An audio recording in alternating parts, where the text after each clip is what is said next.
ఏమని అనాలని తోచని క్షణాలివి, ఏ మలుపో ఎదురయ్యే పయనమిదా.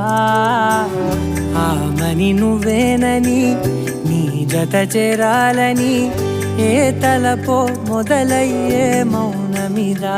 ఏవో గురుతులు నన్నడిగే ప్రశ్నలకి నువ్వే బదులని రాగలనా నీ దరి.